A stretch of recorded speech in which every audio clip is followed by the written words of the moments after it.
There we go. All right. We'll let a few more folks get into the room, Dr. Daly, and then we'll do our welcomes and our housekeeping, and then turn it over for the undoubtedly fantastic presentation today. Let's see here. So we've got some familiar names coming in. We've got Dr. Patricia Modes with us from the BASC team today. Erin Schroeder also from the BASC team. Ginny Gast, welcome everyone.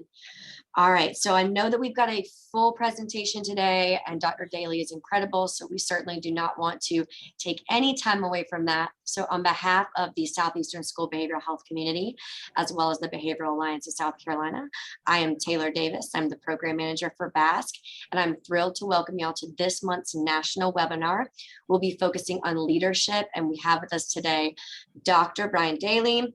And Dr. Daly is the Associate Professor and Department Head of Psychology and Brain Sciences at Drexel University. We've had the privilege, certainly in the BASC and Southeastern School Behavioral Health Research Lab, of engaging with Dr. Daly in a number of different ways. So we're very grateful to have you with us today. A little bit of housekeeping before we get started. We will have a pre-survey that I will post in just a moment, as well as a post-survey. If you would like to get CEUs for your attendance today, you could reach out to basc@mailbox.sc.edu, and we'll make sure for y'all to be able to get those attendance hours for your engagement. So Dr. Daly, I'm going to go ahead and start posting the poll and invite you to share your screen and certainly share a little bit more about the work that you're doing and a little bit about yourself with our community members today. Okay, give me a second. Let me just pull up my slides. Here we go.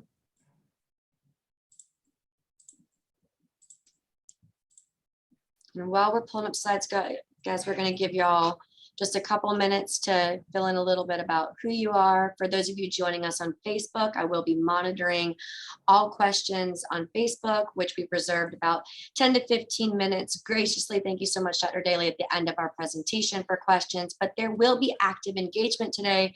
So please use your chat features and share your feedback and your insights as we go along today, as you're prompted by Dr. Daly.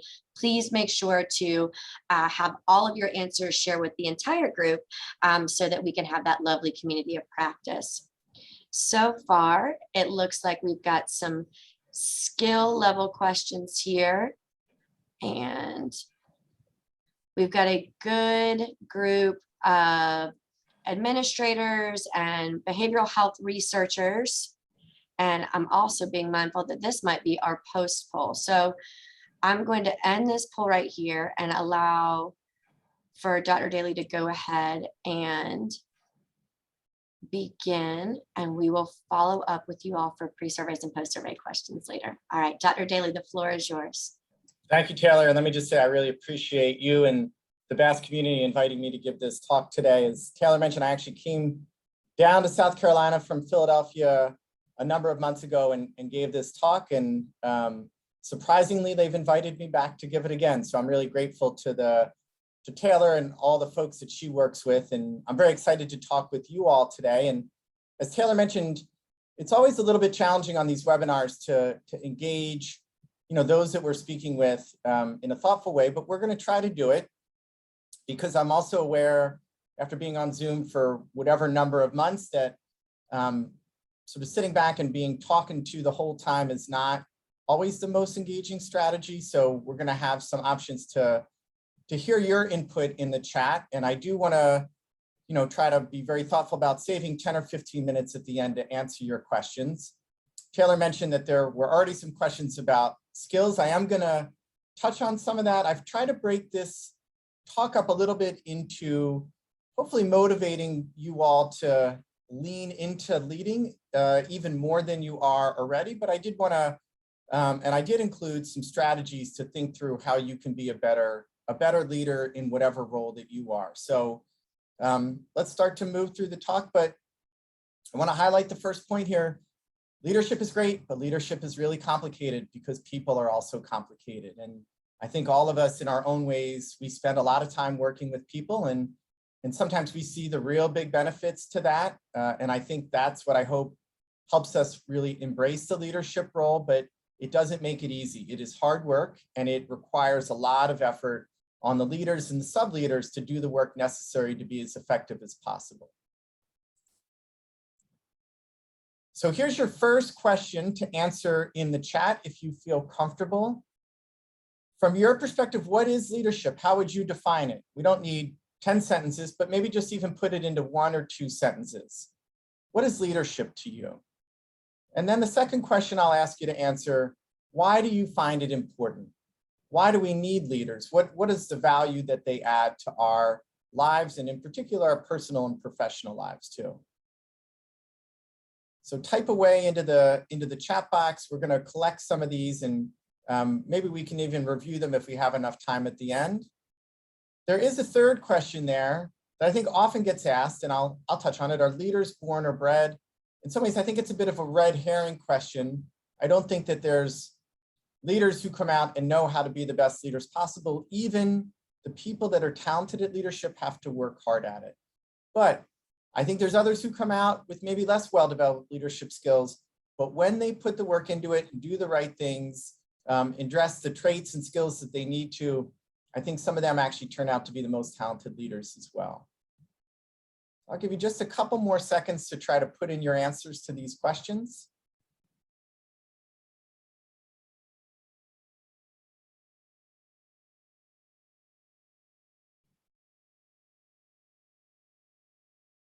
And let me, before we move on, Taylor did ask me to just say a little bit about myself, and she did a really wonderful introduction.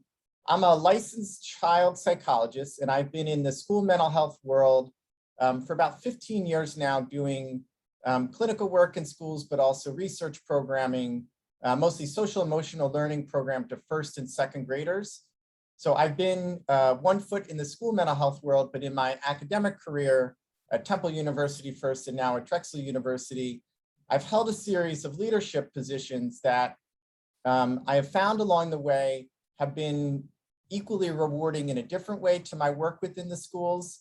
But I've also, I think become somebody very interested in this topic of leadership, both in schools and beyond, obviously, because I found, at least in university settings, you are promoted into leadership positions, but often with very little training about how to be a leader. So you do a couple things right, and people say, well, you'd be really great for this position.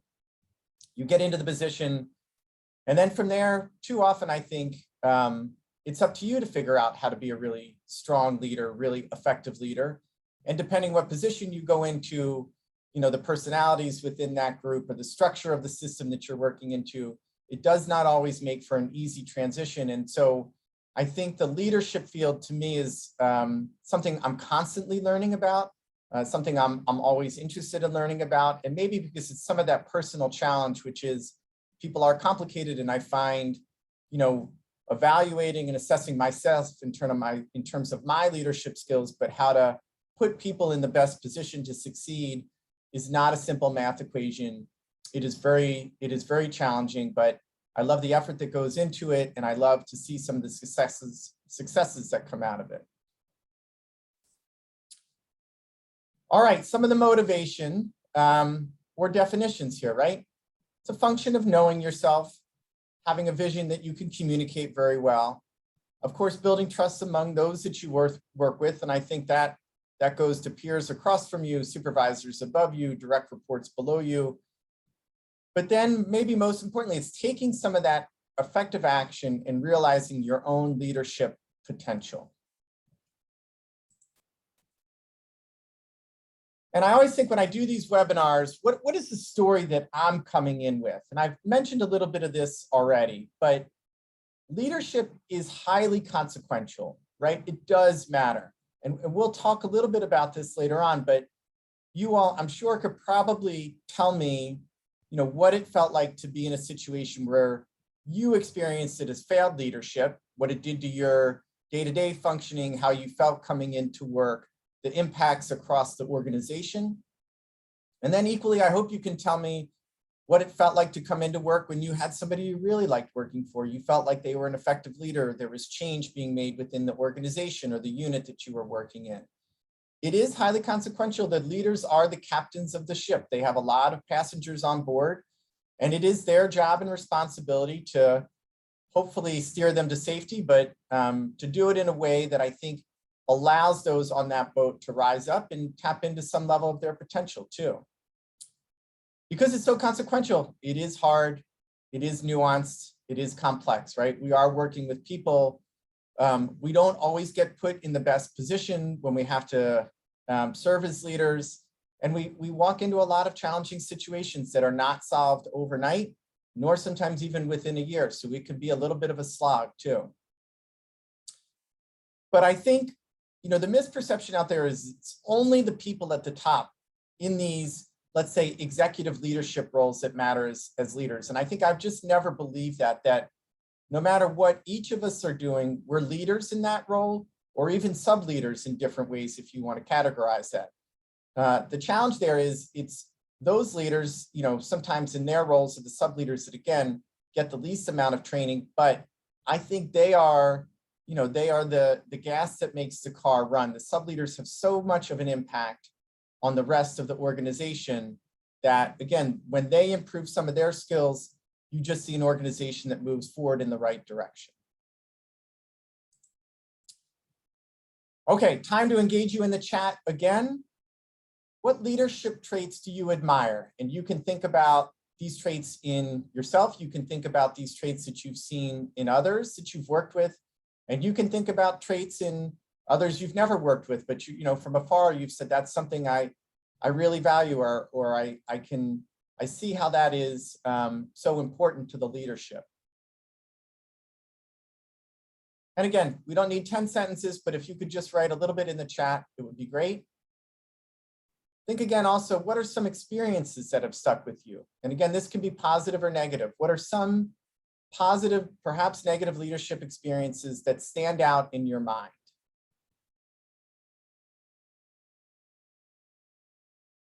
And then the third question, what have you learned from failed leadership? And by that, I mean, what have you learned when you've been somewhere, some type of organization, some type of unit, some type of experience where you feel like the leader in that situation did not do as well as he or she could have done? It could be a range of different reasons, but I want to know what you've learned from that experience. Because again, I think probably one of the best ways that we learn about leadership is, fortunately or unfortunately, from when we see it go the wrong direction.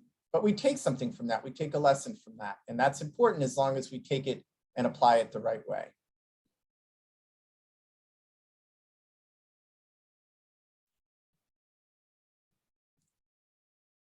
So I'll give you just another 10 seconds to answer some of these questions. And I get to see the chat numbers popping up, so that's great. Keep engaging.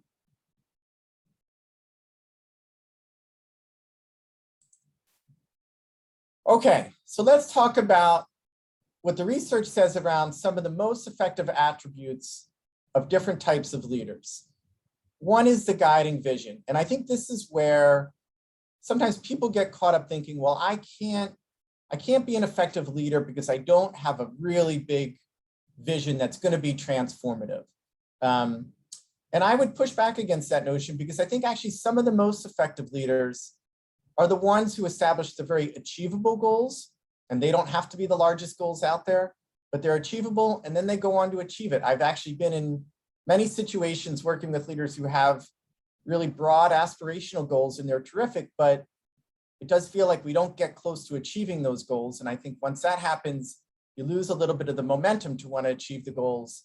And at the end, you're sort of felt like, well, that big vision was great, but we just didn't have a chance of ever getting there. So I do think there's something to be said for thinking big, but I also think there's very much something to be said for setting achievable goals that when you achieve them, everyone feels like they were in on the success of that. But I want to highlight something else, which is a leader, you do have to sometimes face opposition. You do encounter failures. And I think that's a character test sometimes. And you know, when you face that opposition, or you sometimes fail, it can be difficult to own up to it, to take accountability for it, and to learn from it. But I think some of the best leaders, that's exactly what they do. think another attribute obviously is to have the passion, right? We are models for others. We do come into the office every day and people look to us for direction. They look to us for that passion. We have to believe in the goals that we set, and that requires a positive outlook. So if you come in and a lot of your day is spent venting about all the things that are going wrong, again, that's the modeling that others will take from it. I mean, we always talk about in mental health, right? For parents, they have to model for their kids the good behavior. And I think this is the same thing for a leader in an organization or a company, right? That the employees, they do look to the leader, and we have to model that real positive outlook and let them know that we love what we do. But I did put in parentheses, at least most of the time, right? I think there are some times that the job is hard, and I don't want to sell this as feeling like everything is positive all the time, but I think you do want forward momentum and to get people excited and energized. Okay, another important attribute of a leader, integrity.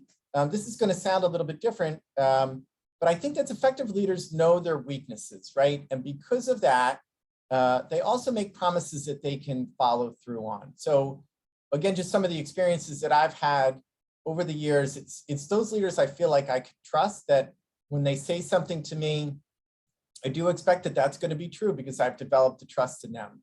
And I've certainly worked with other leaders where, I think the convenient way out of hard discussions was to make promises, when they aren't followed through on. I think it can erode some of the morale within the team. Honesty is clearly important, right? Both in personal lives, but professional lives. That again, if we think about the modeling, I think that's what employees look for. They want to know that there's some, honest exchanges happening between them and the leader. And again, I think that wraps onto integrity, as well as wrapping on to trust, right? They earn the trust of their followers, probably because they follow through on the promises that they make. They demonstrate that honesty. Once that trust is established, the followers will, they will work hard to achieve whatever those goals are that are set by the leader. But in the absence of integrity, honesty, and trust, I think it can be really difficult to build positive momentum. And curiosity is another big one, right? And that suggests that the leaders don't come off as if they know everything, but they're the learners along with those that they work with, right? So they take the opportunity to really wonder and get to know about every aspect of their charge. But they also need to find out what is important to pursue their goals, right? So I think they spend a lot of time asking questions and a lot less time barking orders, right? So they spend the time getting to learn about those that they work with, where they want their goals to be, and then they move forward from there. The next one is risk. I think a safe leader is not always an effective leader, right? So we do need leaders to be able to take some calculated risks, and I've underlined that word intentionally. But that also means when they make a mistake, they learn from it, right? And they own up to it. They're accountable for it. They share with it, but it provides potential opportunities, I think, to explore other avenues once they make the mistake and they understand where it went off course too. Dedication is really important. I think, again, we talked about modeling earlier. I think when you work for a leader, you want to know that they're really dedicated to what they're doing and that they're going to work very hard on behalf of others that are below them, right? Or side by side them or even above them, that they're just committed. They have a level of dedication to what they're doing, and everyone gets a bit energized and excited by that dedication. Okay, we're going to look at this word charisma, and I think everyone will think, oh, well, that's got to be somebody who's really extroverted. And actually, that's not how I intended it in this attribute of a leader. I think it is an attribute that conveys some level of maturity, respect for those that you work with, but also compassion. And that to me is actually a better use of the word charisma than it being somebody who's outgoing and shakes a lot of hands and is always talking. I think charisma is that level of maturity, but it's also something that helps people be motivated to excel. And I think you can do that in a very quiet fashion. But again, that depends on whether your followers have that respect for you and feel like you have compassion towards them. Another really important attribute is listening, right? I think the best leaders learn how to listen, and they listen to those around them. And it's not just listening to put it in their pocket, but they listen and they actually do something with it. I have a slide a little bit later on in the presentation that fleshes this out a little bit. And again, I know there was a comment earlier about skills, and I think this is one of the skills that leaders need to be constantly working on. So this slide here just shows, I think, what I hope is the past and the, versus the present in the future, which is the way that companies and organizations or schools or whatever place of business you work at. In the past, there was a lot of traditional leadership, and that meant get it because you want the rank. You're going to use a lot of your power to just control others under you. Success is all going to be measured by output. You're not going to do any listening. You're going to do a lot of speaking to them. Because you're in that leader role, you believe it's all about you. And I think there's been a nice shift towards servant leadership. And I hope this is where we all get to, right? It's an opportunity to serve others. Our leadership role is one where we can share power and some of our control to drive the engagement of those that we work with. But the success is not always in specific outputs as much as it is the growth and development of those around us. And that requires that we do a lot of listening. But it also means that we understand it's about the us and not about the you and not about the them.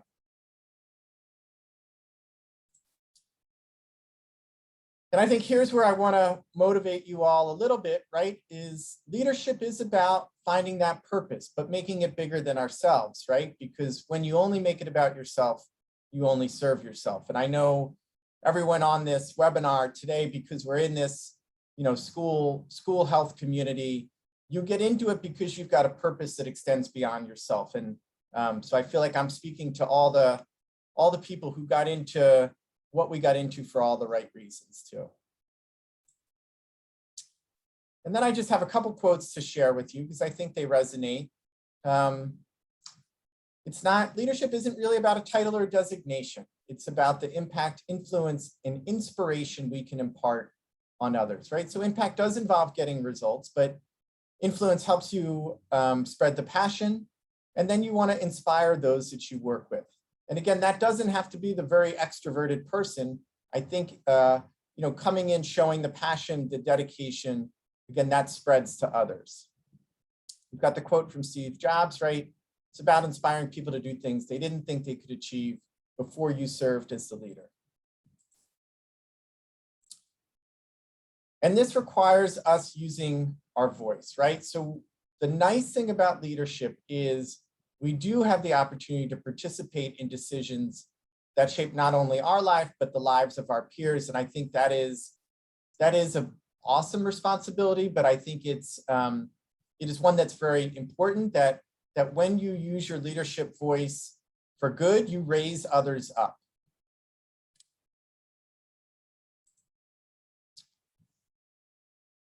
So leading it's an ability to create something of lasting value, right? So I think a lot of leaders will come in and say, one of my main objectives in whatever role I was in was to leave it better off than when I first came in. And I think that's a really worthy goal, right? That you've created something of lasting value because of how you've inspired others, how you've showed a level of dedication, how you've been compassionate to others, how you've listened to them, how you've nurtured their skills too. And that often the nurturing of skills requires that you build relationships with them. So again, that's something that I talked about at the beginning. There's a little bit of a notion that people are complicated, and they are, and relationship building, I think, as all of you know, it takes a little bit of time and it takes a fair amount of investment. But when you build that relationship, you really have solidified the foundation, I think, to help motivate and engage people. The other thing is you're in an unbelievable opportunity to help nurture some of the strengths of those that cross your path that maybe haven't been realized yet. And I think that's, again, another big responsibility for leaders. But when done well, I think that's what, I think that's what can help you feel really great about committing to all the hard work associated with leadership.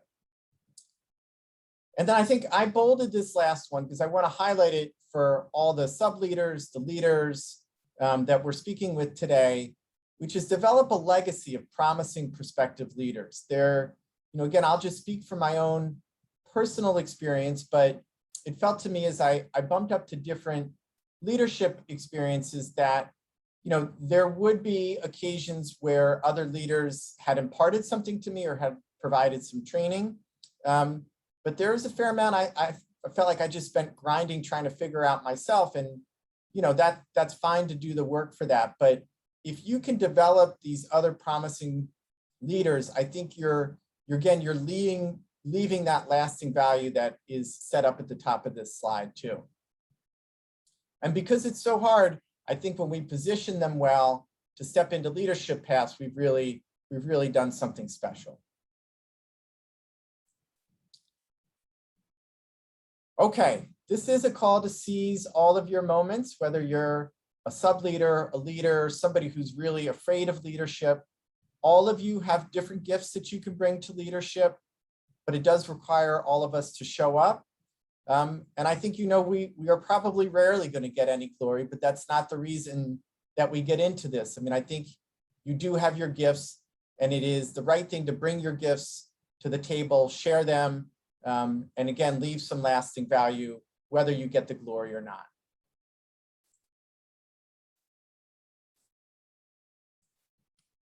And people do notice great leadership. So again, since I've spoken for a little bit, let's see if we can get you into the chat again.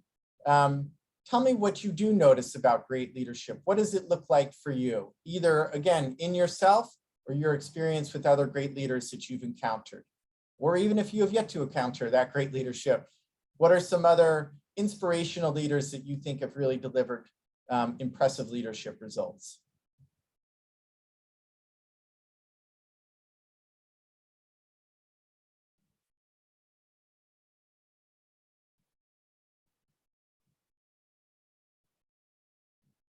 Good. I see the numbers bumping up in the chat. Don't be shy.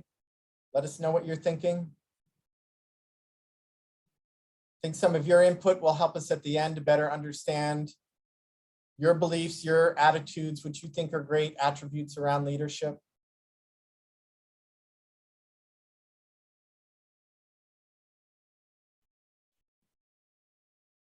Excellent. Thank you.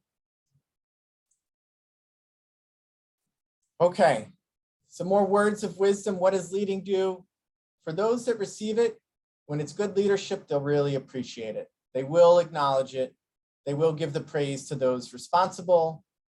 But if you've ever, I think if you've ever worked with kids, it doesn't mean it's coming that next minute, but someday it does come back. But again, it's a little bit of the journey of leadership. Again, deliver it well. It will be appreciated. It will be acknowledged. But until you get that recognition, you are not excused from leading well every day, from committing to the hard work associated with it, to learning how to grow from it, how to get better at it, to always be investing in yourself, because the investment in yourself leads to better outcomes for those around you. So I'm not going to, this is obviously a very busy textual slide. I'm not going to read all of it, but again, when they've done research studies with leaders, these are some of the key themes that emerge, but also the key learning points that go with these themes. So we're going to talk a little bit about values in a couple slides later. So I'll just read through some of the themes, but not the learning points. But values are very important to strong leadership, as is building your network, developing relationships, which require some level of trust with those that you're working with. And I think that the third one is so important. Always be learning and improving, right? I think even when we feel we're doing well as a leader, there's so much more that we can be learning about and improving upon. We're going to get faced with a lot of situations that we never would have anticipated. And unless you're learning and improving, you're going to be caught off guard too often. The importance of every role. As leaders, we often have a team around us. And each of those individuals has a role, and they're important, and we need to help them, I think, be as strong as they can in each of their roles, but also show a lot of respect and value for them. One that I think I've embraced, but it doesn't mean that it's always the easiest for me, which is accepting feedback. I think it can be difficult to sort of take in negative feedback or constructive criticism and not feel a bit defensive about it, right? But there is often some truth to that feedback that's coming in. And if you can take it and really think through it, in the end, you can use it to your advantage because it can really help you grow as a leader.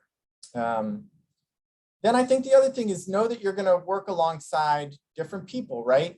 Different peers, different bosses. And we don't always have to, like or even, totally get along with everyone that we're going to work with. But as much as we can respect them and try to figure out ways to collaborate with them, the better it is.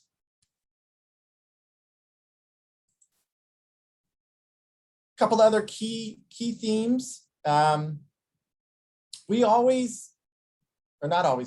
work in a world of perceptions defining our reality. But that means sometimes that we're willing to just accept perceptions at face value. And then we don't do the important work, I think, of having some of the conversations necessary to better understand, is the conclusion that we got to the right conclusion? Was there a misunderstanding?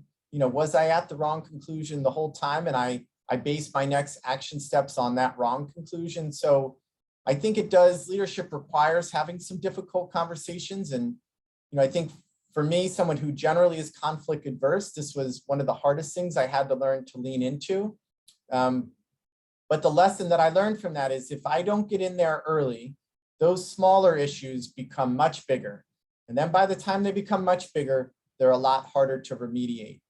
For those of us in the mental health world, I often think about the triangle and prevention being sort of at that baseline of the triangle. When you get in there early and address things, it does not rise up to the tip of the triangle where those issues are a lot harder to remediate or to change at that time. So I feel like leadership is a lot of prevention.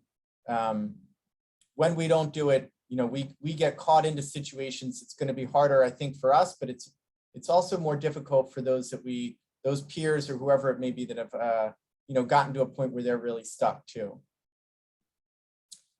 Leadership does require not just working with those in positions reporting up to us, but those that are above us or managing across.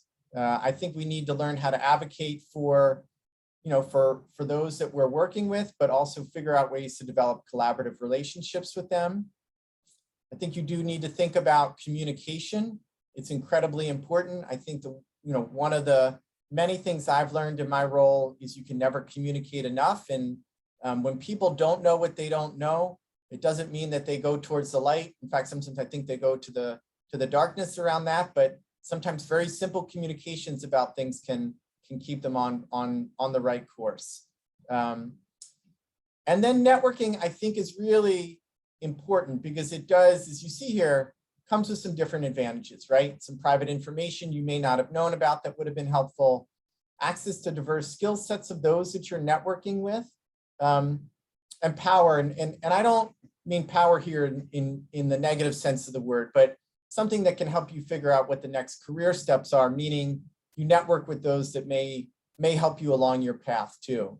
I have graduate students in my lab, and I often say, I think one thing that they should be doing both in graduate school and beyond is finding a tribe of mentors, which is 4 or 5 individuals who are invested in their success.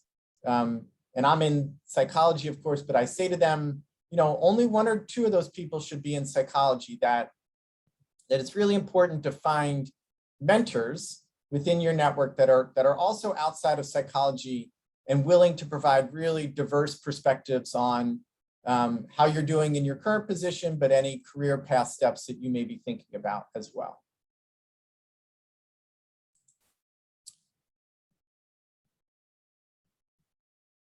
Okay, so here's a couple other things I was hoping that you could put into the chat.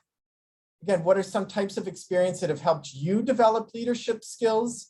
I think this would be a wonderful discussion for all of us to have at the end of the presentation. I don't think there's a one size fits all for this, but I do value hearing from others what trainings they've done through, what experiences they've had that they feel like at the end of it, it did help, really improve their leadership skills. So please type that into the chat.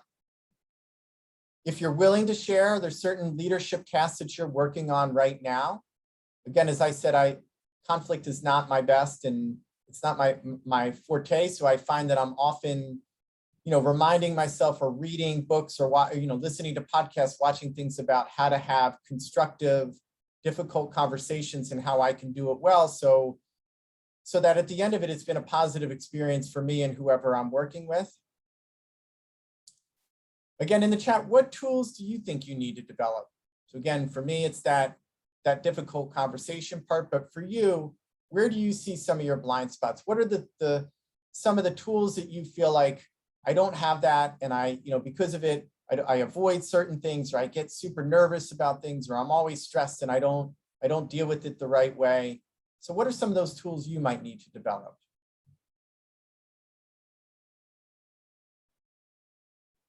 Who are some of the customers you serve, right? And this is important because I think it gets you thinking about all the different forms of leadership that you demonstrate. So again, just speaking, for myself outside of academia, because I'm a child psychologist, I think the customers I'm serving are actually quite diverse. It's the kids themselves, it's their caregivers, it's the parents, and in some ways, it's also some of the pediatrician or the physician that the kids see who I'm going to collaborate with on their care. So, some may say, oh, it's just a kid that you're serving, but not really. It's a diverse network.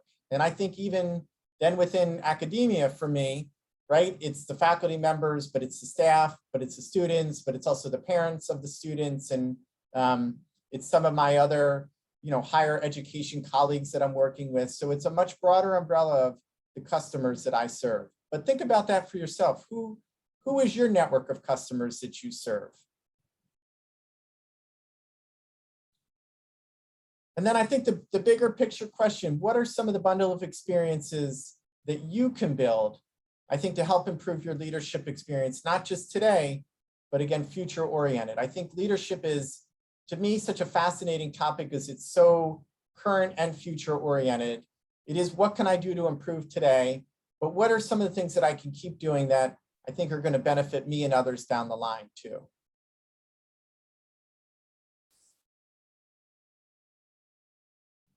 Here is sort of a roadmap, I think, to improve some of your leadership skills, right? We're in, generally many of us are in the educational or mental health field, so we do a good job about reflecting, and I think that's really important, but it's how do you identify skills you need to effectively lead teams, create action plans to move them forward? What are some of the questions that you're asking them, that I think is going to make you a more effective leader? When you get that feedback, how are you practicing some of these responsibilities? When do you take time to reflect on your performance with a really critical, constructive eye to how you're doing?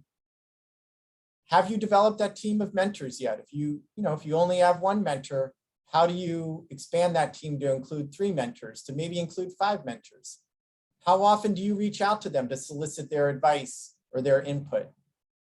Are you advocating for yourself on that team of mentors?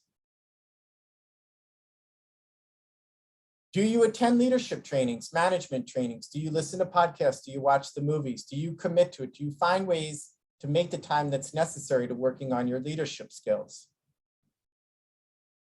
Are you using any of the available resources? I know Taylor in the email advertisement for this talk that she sent out actually had a lot of wonderful resources in there about the importance and effectiveness of leadership on schools and students and those that we work with.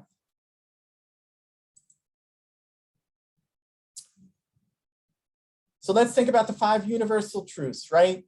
I think the word journey is maybe used a little bit too often, but there's some truth to it, right? We don't ever get to the final destination of excellent leadership. We're always challenging ourselves. We're always trying to do better.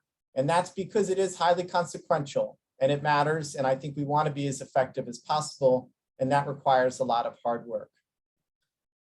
But knowing that, also know it really stands for something. It matters. It matters to others. It matters to the people that we serve as servant leaders, and it's hard. And that's okay, right? I think, given that it has that consequence to it, it probably should be hard. But it does require a belief in others, that we walk into these experiences feeling like does not all rest on our shoulders. We are one component of this, maybe the bigger one there, but we have a belief in others to help us out in our journey too. And it's a mindset, it's a growth mindset, right? We always need to be committed to learning and trying to do better as leaders. So we have just about 5 or 6 more slides, and I'm just gonna put a couple things on here that some seeds that I wanna plant. And I think for those of us that work in schools or the mental health field, we get way too stuck in that important and urgent box, which means we're dealing with a lot of crises, deadlines, pressing problems. Some of that is to be expected, right? But if you look at the results there, it does put us at risk for high levels of stress and burnout and feeling like we're always putting out fires. And if you look at the green, important and not urgent, this is where we should be investing most of our time, right? Trying to think through building relationships, recognizing new opportunities, coming up with some type of planning process that is inclusive of all. And you can see what the results are for it, right? There's fewer crises, we have better vision, better perspective, better balance. So again, think about important and not urgent actually being where we should be devoting as much of our time as possible, but certainly not in the not important and urgent, or not important and not urgent, which we sometimes get caught up into too.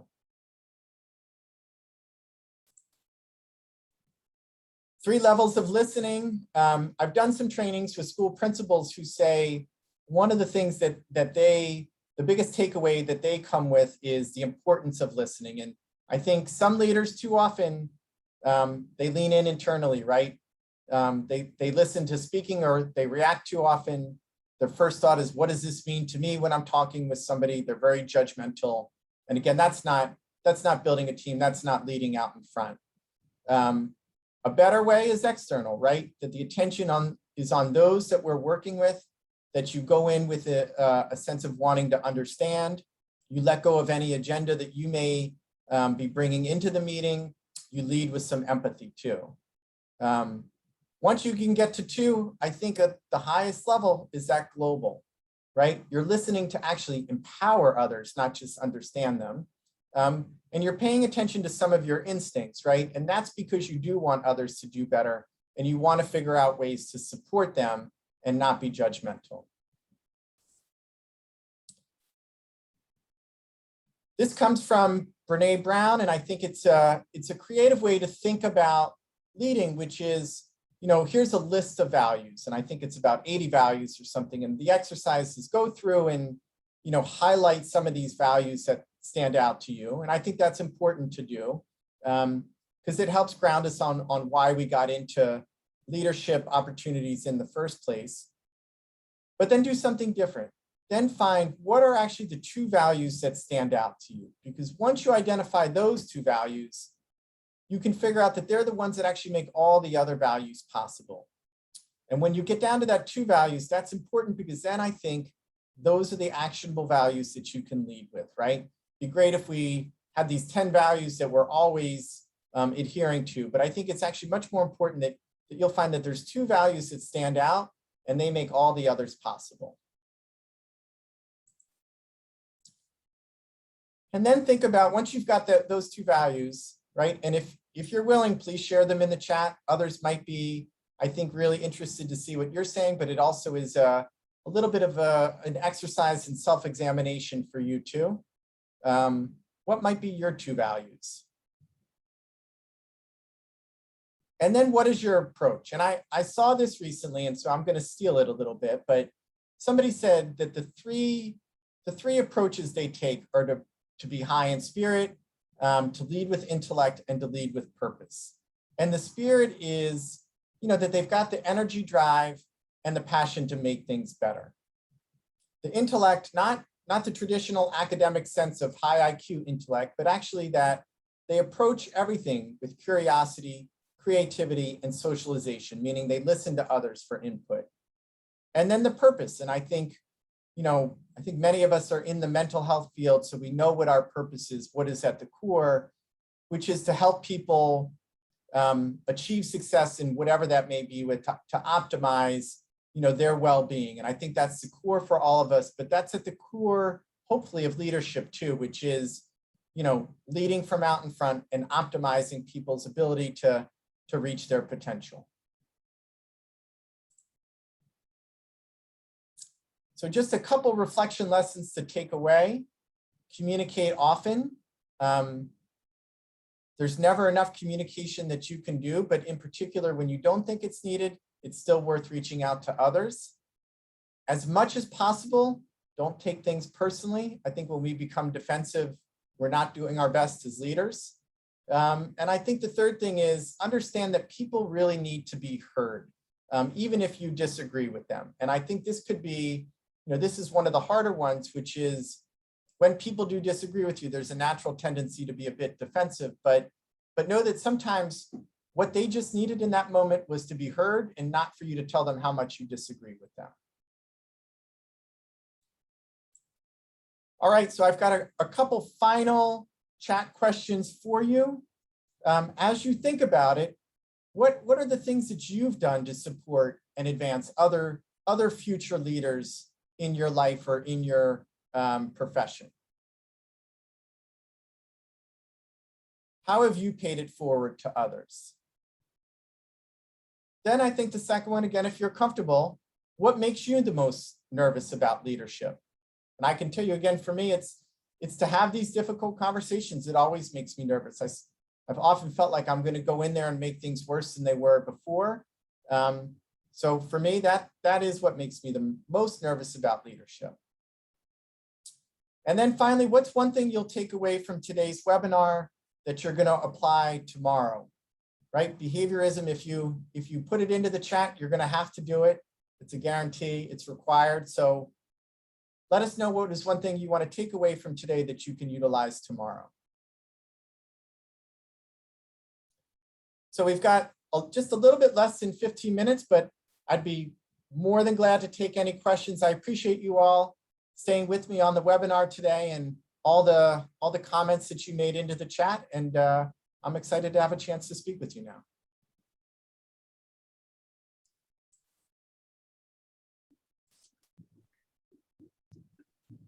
So Dr. Daly, I think you can get us started and hoping that folks will populate a few more answers. But your prompts were incredibly valuable. So when you were asking about what is an effective leader, or what is leadership? Leadership is guidance and support. It is important because they set the tone and guide the rest of the team. I thought that was quite powerful. We've got, to me, leadership means responsibility over a group of people, their processes, and ultimately their success. Definitely, yeah. And we've got, with the question of are leaders born or bred? Very enthusiastically, leaders can be bred. So, yes. So would love to hear about the sense of, being able to breed leadership, especially when we're thinking about in academia with our undergraduate and graduate students, and maybe help facilitate some of those mentorship opportunities. Do you have any insight on that? Yeah, it's a really good question. I think it can be bred. I do believe in the adage that it takes a village sometimes, but I think some of that, for leaders to grow into themselves, right? And again, as we said, it's a journey, so you're always growing in leadership. It's bi-directional, right? So the mentors play a big role in this. And I think that's, somebody said, it's mentors who are responsible, who are responsive, who are invested, I think, in their mentees, who've got a mindset that they understand that they're training future generation of leaders and that there's a responsibility and commitment to that. So I think from the mentor down to the mentee, that's what you like to see. And again, when the modeling is done well, there's so much learning that occurs there. But I will say, I think there is some level of self-advocacy needed for those who feel like, well, they weren't born a leader, so they've got to grow into it a lot, that I think there's, you have to be committed to, and that can be done in many different ways. I mean, I think it is establishing that tribe of mentors. I think it's being committed to going to the professional development as much as it's available. I think it's using the resources. So I think it is both ways, right? So I think sometimes graduate students will get a little bit caught sort of thinking, well, I'm just going to rely on all of this coming down and not as much on, I need to make this a bit more of a two-way street. And if I want to grow, there's some of my own work and commitment that I need to do too. Fantastic. And we've got one of the responses to mentoring conversation. I'm mentoring some future school psychologists, which has been a very reflective and rewarding experience. I feel like my involvement has been a positive experience for them, and I look forward to continuing to provide guidance and support in different ways in the future. One of the things that I was compassionately curious about was, especially whether it's in the mentorship role or when you're in the role of a leader and you're having to kind of have those upward conversations, how do you create the culture where constructive feedback and criticism is welcomed as a leader, so that individuals don't find that if I give you my honest and transparent opinions or my feelings, that may be punitive. And I know as a leader that can be one of the more challenging aspects. Well, I can, and I think if I understand your question correctly, and you'll correct me if I don't understand it, but there is a power imbalance a little bit too, right? So it is always a bit of a tricky situation, and this is usually one where I feel like I hope that the mentor is a bit receptive to that. I think there's a delicacy if you're the student and you sort of want to go back and forth, but I think there's also, I remember being a graduate student, you sometimes look up to your mentor as if they should in some ways be all-knowing. And, I use the phrase a lot, we don't know what we don't know. And I think that's true as even me and my mentoring relationship with my students. I mean, I do invite feedback from them because I think I have an awareness that there's a lot of times I don't know what I don't know. And, but when that happens, sometimes I'm sure the students feel like, well, why didn't Brian do this? Or why didn't he say this? Or why didn't he help me with that? And then it's usually on the back and I say, well, had you made me aware, I would have been more than happy to do it. So I think there is, I think it's got to go both ways. So sometimes it is that the students initiate a conversation in a respectful way with the mentor to try to figure out how can we have, some more ongoing conversations around ways that you could better support me or some opportunities that could help me grow too. I'm wondering too, if there's, with all the technology and resources we have available, being able to do some anonymous feedback surveys so that you can be able to attend to some of those maybe gray areas that folks wouldn't want to kind of check in on or call us out on. And then that way we gives them a little bit more freedom to communicate there. Another compassionate curiosity we got from Facebook, and I hope that I wrote it down correctly. The balance of transparency and diplomacy when speaking to upper level leadership. So I believe that the curiosity was, how can you be direct and respectful? Yeah, that's a very good point.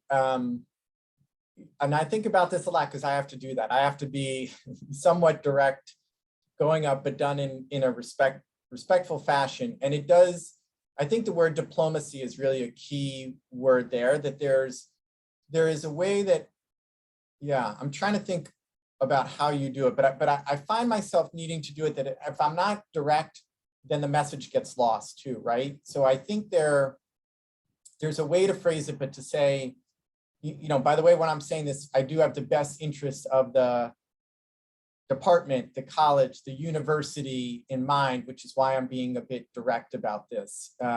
Because I've actually often found that even those below me, there's not enough directness going up, and that tends to be the problem. So then those up there, again, they don't know what they don't know because they're not getting some of the direct feedback. Then I think they're sort of missing, they're looking at the trees and not the forest. They don't always see the bigger picture. So I think leaders they have a responsibility to be direct, but I think there's ways that you can be tactful and respectful about it. But I think you also have to understand, again, we talked a little bit earlier that sometimes being a makes you uncomfortable, right? Because whoever you said that direct thing to may not be quite happy in the moment, and you may have to repair the relationship a little bit, but it does have to go both ways. With that comment, we got clear bi-directional communication is key. Thank you for the reminder. One of our fantastic leaders at the Office of Special Education Services always says, clear is kind. And I think that that's a very validating phrase as well. So I know we've got 5 minutes left, and I wanted to share a couple of takeaways, as you had requested on one of your final slides. A shift from quadrant 1 to quadrant 2. So that was very helpful. He said, great point about mentors, Dr. Daly. We all need a wide scope in input and information that can help us grow. Learning from effective leaders and modeling their actions is very, very helpful. So to that end, I have to be accountable that your leaders can be bred, and we can all have the ability to lead. Great takeaway. Thank you so much for providing that feedback. I have to be accountable today in terms of my leadership on the pre and post survey that did not go as planned. So there's always a hitch in the giddy up. I did want everyone to know that I did make an account of who is here today, and we'll hope to reach out from BASS to get a little bit more information and then be able to pass that on to you, Dr. Daly. Thank you so much for your time with us today. As always, this is a fantastic resource for the Southeastern School Behavioral Health community and for BASC, for our districts that we serve directly. We look forward to adding this to our website at www.schoolbehavioralhealth.org, as well as to our YouTube channel at 3B BASC. So in typical 2021 fashion, please like, subscribe, and follow to our Facebook, our Twitter, and our Instagram for all of the fabulous updates, including that newsletter that Dr. Daly so graciously referenced today. And I have to give incredible kudos to leaders on my team. Aaron Sugar leads our Realm 2 efforts, and we've got undergrad, graduates, and graduate students and PhD candidates that contribute to that as well. So thank you again, Dr. Daly. We look forward to pulling you back into the tribe for more conversations around leadership and the wealth of knowledge that you provide. Thank you, Taylor, and thank you for everyone who attended either on Facebook Live or the actual webinar. It was really great to have some opportunity to speak with you all. All right. Well, everyone have a great evening, and said thank you both for your leadership. I give full credit to you today, Dr. Daly. We look forward to chatting in the future. Everyone self-care this evening, and also have a fantastic Halloween weekend. All right. Bye now. Enjoy Thanks the candy. again. Yes, Bye. will do.